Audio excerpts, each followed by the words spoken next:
Tardes.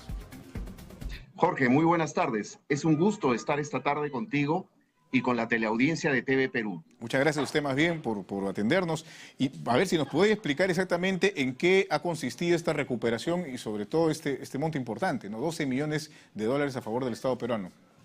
¿Y en qué caso? Exacto, correcto.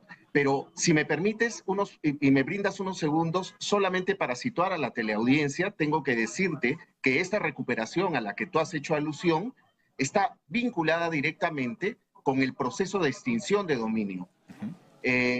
Quien se dirige a ustedes en este momento lidera el subsistema de justicia de extinción de dominio y tiene entre manos una herramienta que es el proceso de extinción de dominio. Nosotros, a diferencia del proceso penal que tiene que ver con las responsabilidades de las personas naturales o jurídicas, nosotros lideramos un subsistema y tenemos un proceso que va detrás de los bienes para desapoderar tanto a personas naturales, personas jurídicas, de los bienes que han sido o se reputan instrumentos, efectos, objetos o ganancias de actividades ilícitas. Y como tú lo has señalado, desde el inicio de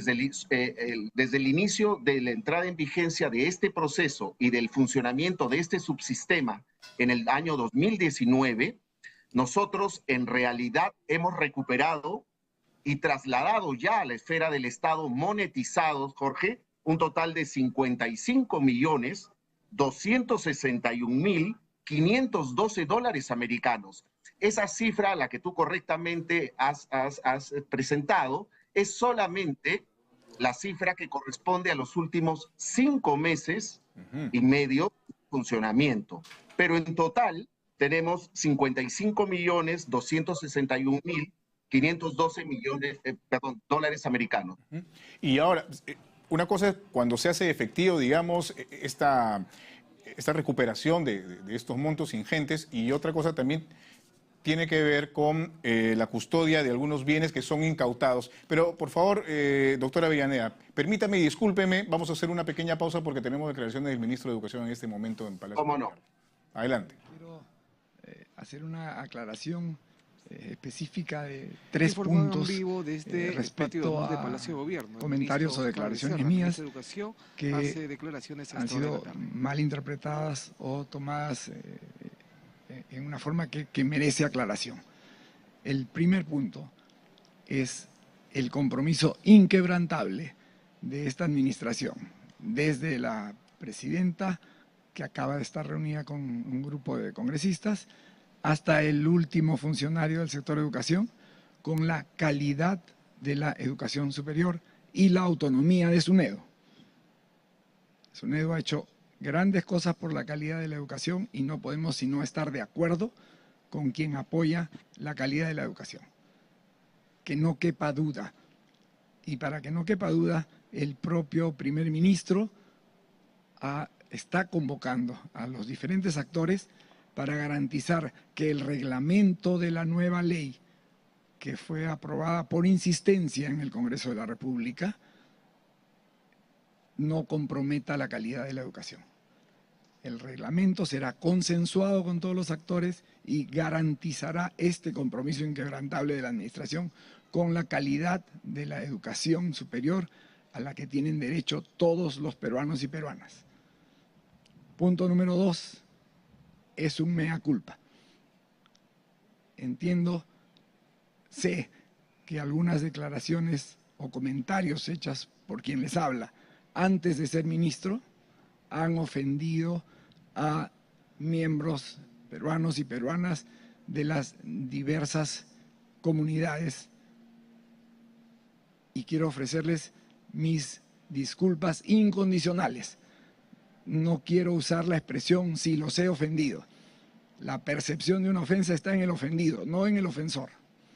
Mis comentarios antes de ser ministro han ofendido específicamente a las comunidades LGBTI y quiero ofrecerles mis sinceras disculpas y mi respeto irrestricto y absoluto y el de esta administración a todos los peruanos y peruanas de cualquier orientación, de cualquier identidad. Y queremos que eso se vea en los hechos de esta administración. Hoy soy ministro de Educación para todos los peruanos y peruanas y quiero que tengan mi garantía y mi compromiso de que respetaremos los derechos de todas las comunidades. Mis disculpas incondicionales a estas comunidades. Punto número 3, que ni merecería comentario porque está cerrado, pero creo que ustedes tienen derecho a escucharlo de mi boca. La adquisición de laptops en el segundo gobierno de Alan García. El Congreso de la República aprobó en el año 2007, en diciembre, una ley sin oposición. No hubo un solo voto en contra para que se realizara el programa de adquisición de las OLPCs, que en realidad son laptops XO, al precio de $188 cada uno. Pueden revisar toda la documentación que es pública. Nunca se pagó un centavo más por esas laptops. No se pagó 225, ni 220, ni 200, ni 100. $188 porque es lo que está escrito en esa ley aprobada por el Congreso. Nunca pagamos un centavo más. Hubo una mega comisión del Congreso de la República de la siguiente administración que investigó, entre otras cosas, ese proyecto y no encontró nada porque no había nada que encontrar y fue archivado. Ese es un caso cerrado. Nunca se pagó un centavo más por las laptops XO que el precio que estaba establecido taxativamente en la ley que aprobó el programa. Y por si acaso, esos son los 3 puntos. Que no pertenezco ni he pertenecido nunca a ningún partido político. Soy un técnico y a veces metemos la pata y me voy a disculpar cada vez que lo haga. Muchas gracias y tengo que cumplir una agenda, me disculpan. Ahí escuchamos las declaraciones del ministro de Educación, quien ha llegado para hacer algunas aclaraciones respecto a algunas personas que han dado a conocer sobre el trabajo que ha desarrollado en gobiernos anteriores. El cargo de todos los ministros está siempre a disposición de la señora presidenta. Me disculpa. De esta manera el ministro se retira y retorna a cumplir con la agenda que viene desarrollando al interior de Palacio de Gobierno. Información en vivo desde el patio de honor de Palacio de Gobierno. Regresamos a estudio. Muy bien, muchas gracias a nuestro compañero Grego Arroz por esta información. Les contamos, amigos y amigas, que estamos en comunicación con el doctor Francisco Avellaneda, coordinador nacional de las Fiscalías Especializadas en Extinción de Dominio, que nos estaba dando algunos alcances respecto precisamente a la labor importantísima que han venido desarrollando desde el año 2019. Y yo le comentaba, doctora Avellaneda, gracias por su paciencia y por su tiempo, que si bien es cierto se ha recuperado un monto importante que usted ha mencionado, también existen bienes que se encuentran en cautela y que representan también montos importantes. ¿De cuánto estamos hablando? Y si nos podría dar mayores detalles respecto a esto, por favor. En efecto, Jorge, en la cantidad o la suma a la que hice alusión anteriormente está referida a una suma de dinero en dólares americanos que ya se encuentran monetizados en el erario nacional. Sin embargo, nuestro proceso, y una de las bondades de nuestro proceso, entre otras, es que nosotros también cautelamos bienes a expensas del resultado final. Es decir, que el órgano judicial, el Poder Judicial, nuestros hermanos jueces del sistema de extinción de dominio, estimen nuestra demanda, la declaren fundada. Y en esa medida, en ese concepto, por ese concepto tenemos cautelados aproximadamente 340 millones de dólares americanos, los que, según las estimaciones y de acuerdo a los ratios de productividad que nosotros estimamos dentro del subsistema, debemos estar en el próximo semestre del 2023, más o menos trasladando a la esfera del Estado ya monetizados unos 100 millones de dólares.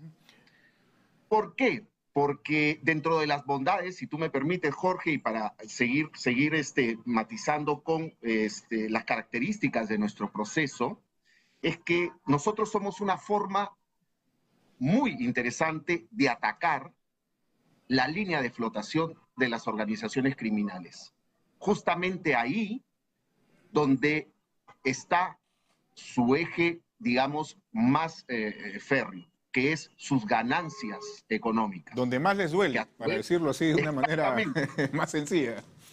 Más coloquial, en efecto, exacto, les damos donde más le duele, imposibilitando su funcionamiento y el hecho que se reinventen las organizaciones criminales, porque muchas de ellas mutan en el tiempo y inician, por ejemplo, su funcionamiento con la comisión de un determinado evento delictivo, pero se trasladan a otro lado. Y en esa medida, nosotros atacamos esa línea de flotación junto con nuestros colegas de otros subsistemas. Nosotros, de manera paralela, acometemos las investigaciones con el subsistema de lavado de activos, de crimen organizado, de trata de personas, y solamente para tener una referencia, nosotros tenemos hasta este momento de funcionamiento del subsistema 505 sentencias declaradas fundadas por el Poder Judicial desde el año 2019,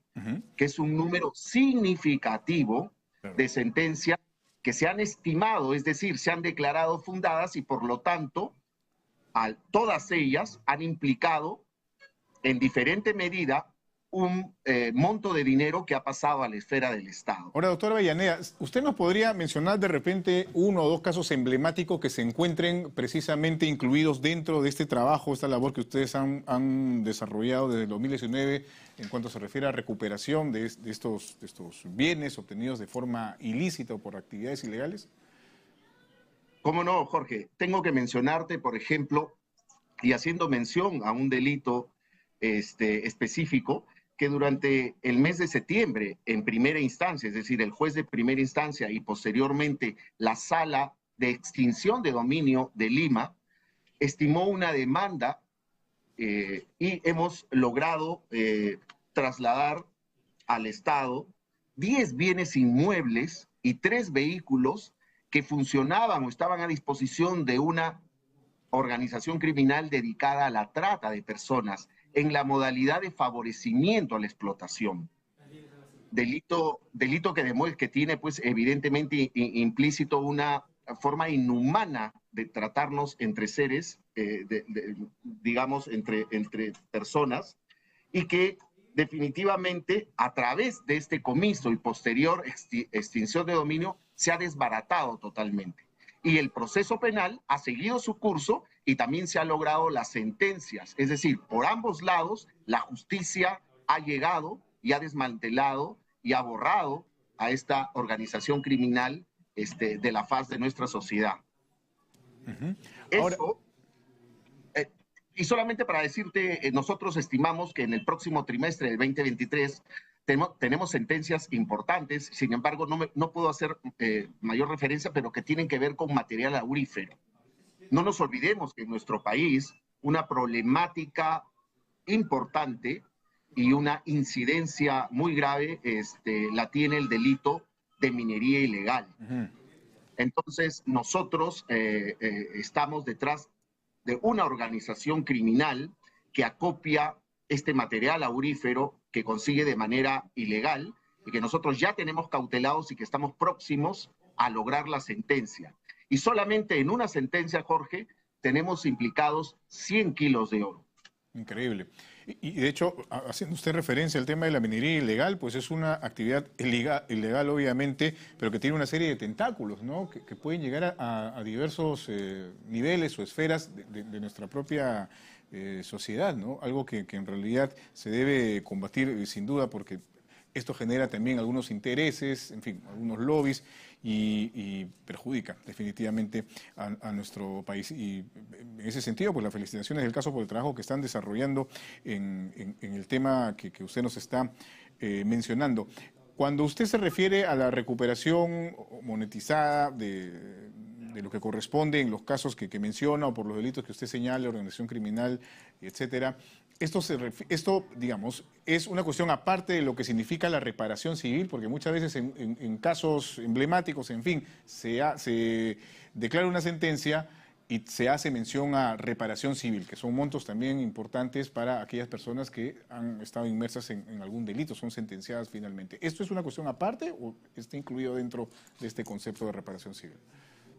Interesante pregunta, Jorge, la que me haces, y tengo que señalarte que son dos criterios o conceptos absolutamente diferenciados. Esto no es la extinción de dominio no es una consecuencia del proceso penal, mientras que la reparación civil, además de la responsabilidad penal, se acarrea una responsabilidad civil. Nosotros somos un proceso independiente, somos un sistema autónomo que trabajamos de manera paralela con otros subsistemas, pero ambos son diferenciados. Y la ventaja y otra de las grandes, diría yo, bondades que tiene este proceso es que el tiempo que nosotros utilizamos es ostensiblemente más corto. Es decir, y nosotros tenemos como propósito central el ir sobre los bienes. Nosotros no nos encargamos de las responsabilidades penales. Eso lo hacen nuestros colegas del ámbito penal. ¿Y en promedio cuánto tiempo se demanda en este proceso? ¿Cuánto tiempo demanda el trabajo que ustedes desarrollan hasta conseguir resultados, por ejemplo? Mira, el proceso de extinción de dominio, que está estructurado como tal, está compuesto solamente de 2 etapas. Una primera etapa de indagación patrimonial que tiene una duración de 1 año. Excepcionalmente se le pueden sumar 12 meses más, y ya de manera, en casos muy contados y muy específicos, podríamos llegar hasta los 3 años cuando se complejiza la investigación o cuando hablamos de macroorganizaciones de carácter nacional, pero que tienen también implicancia internacional, solamente en ese caso. Es decir, nosotros hemos calculado una media del tiempo en el que demoramos, porque después de esa etapa pasamos a la etapa judicial, que es mucho más corta, y calculamos que en 6 meses y que en promedio 1 año y medio, a más tardar en 2 años o 2 años y medio, nosotros ya hemos extinguido los bienes de las personas. Todo depende además de la complejidad del caso y del supuesto en el que nos encontremos. Por ejemplo, cuando se trata de instrumentos del delito, por ejemplo,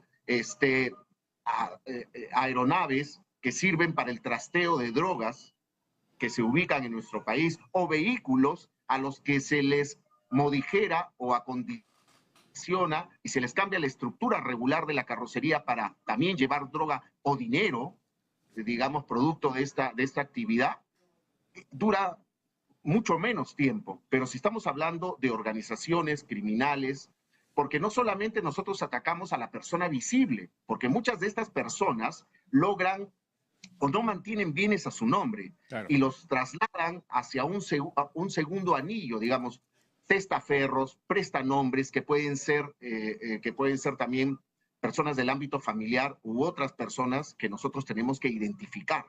Entonces, todo depende de eso, pero a más tardar, tratándose de una organización muy compleja, nosotros habremos extinguido, y la sociedad tiene que confiar en que el Ministerio Público está en ese empeño, porque es una manera nueva, eficiente y eficaz de atacar al crimen organizado. En los últimos años se ha mencionado precisamente este concepto, este término de organización criminal. Y uno puede o podría haber pensado hasta hace un tiempo que solamente se refería a actos ilícitos, no sé, pues el tráfico de drogas, como usted señala, minería ilegal, tal ilegal, incluso el lavado de activos, en fin. Pero lamentablemente, de un tiempo a esta parte, se han visto involucrados personajes de nuestra política en este tipo de acusaciones e investigaciones que incluso siguen desarrollándose en este momento en el Ministerio Público, de organización criminal. En ese sentido, en la instancia que usted coordina, ¿nos podría dar algunos alcances, por ejemplo, de algunos casos importantes sobre este tema? ¿Se ha recuperado algo de esto? De acuerdo a lo que usted nos ha explicado sobre el trabajo que se desarrolla de manera simultánea entre la Fiscalía o el Poder Judicial y lo que ustedes desarrollan. Sí, Jorge, las expresiones criminales que se pueden perpetrar y desplegar bajo la fórmula de una organización criminal son diversas, como tú lo has dicho. Y en efecto, el subsistema de extinción de dominio no es ajeno a el hecho de que éstas se pudieran perpetrar desde el punto de vista de la Comisión de Eventos contra la Administración Pública. Sin embargo, yo te voy a pedir las dispensas del caso porque nuestra primera etapa es de carácter reservado. Entonces, yo estaría atentando contra nuestras propias investigaciones pero tengan ustedes la confianza que nosotros estamos también abocados a temas a los que tú has hecho alusión. Pero digamos, actualmente se están desarrollando labores desde lo que se desarrolla, se hace en las fiscalías especializadas en extinción de dominio a personajes de la política, por lo menos para tener eso Exactamente. Claro. Sí. Exactamente, nosotros estamos trabajando, sino que no podemos divulgar por la naturaleza reservada de nuestra primera etapa. Y digamos los resultados de estos trabajos, más o menos, de acuerdo a los tiempos que usted nos ha indicado que se toman en desarrollar toda esta labor, ¿cuándo podríamos tener resultados? Nosotros calculamos que el 2023 va a ser un año crucial, justamente entre otros temas, para los temas a los que haces alusión. ¿Por qué? Porque nosotros, al intervenir de manera paralela con otros subsistemas de justicia a los que ya he hecho alusión, nosotros tenemos un concepto y un criterio de la prueba trasladada. Nosotros trasladamos entre ambos sistemas y compartimos pruebas desde el punto de vista de nuestra investigación, y el sistema penal también nos comparte. Eso es un criterio procesal absolutamente establecido y admitido, y en esa medida, y dados los avances que ya existen en muchos casos, será más fácil, digamos, trasladar al siguiente estadio procedimental esos casos, que es el de la etapa judicial. Y a través de un debido proceso y todas las garantías procesales de las que, o a las que tienen acceso todas las personas requeridas, nosotros enfrentaremos esos, sostendremos nuestra posición y veremos cuál es la decisión del órgano judicial, y estaremos comentando a la colectividad, a quien nos debemos nosotros los fiscales, de los logros que se obtengan en ese sentido. En esta labor que ustedes desarrollan, bueno, yo supongo que las personas involucradas en ese tipo de delitos o las organizaciones criminales no son tan fáciles, digamos, de doblegar, sobre todo si como usted menciona, se les da donde más les duele, que es el tema de los bienes, el tema monetario y financiero, en fin. Digamos, en el transcurso del trabajo que ustedes realizan, ¿se presentan, no sé, acciones de amparo, cuestiones que permitan de alguna manera trabar el proceso mismo, o no? ¿O cuál no se incluye en ese tipo de recursos? Por parte de los, digamos, de los investigados o de los presuntamente involucrados en actos ilegales. Sí, Jorge, justamente con la misma lógica que tú has enfocado tu pregunta, es por eso que se ha diseñado el proceso para que la primera etapa sea absolutamente reservada y evitar este tipo de situaciones. Sin embargo, en la segunda etapa, nosotros recibimos ese tipo de ataques ante nuestro órgano de control, a través de acciones de esa naturaleza, acciones procesales constitucionales, pero cuando el Ministerio Público, y en este caso específico, los fiscales, con el expertise que tienen en el subsistema de extinción de dominio, realizan su actividad desprovista de cualquier otra condición que no sea el cumplimiento cabal de la ley, no hay por qué preocuparse. Muy bien. Muy bien. Doctor, muchísimas gracias por haber estado con nosotros. Muy amable. A ti, Jorge. Muy buenas tardes. Buenas tardes, igualmente. Hemos conversado con el doctor Francisco Avellaneda, coordinador nacional de las Fiscalías Especializadas en Extinción de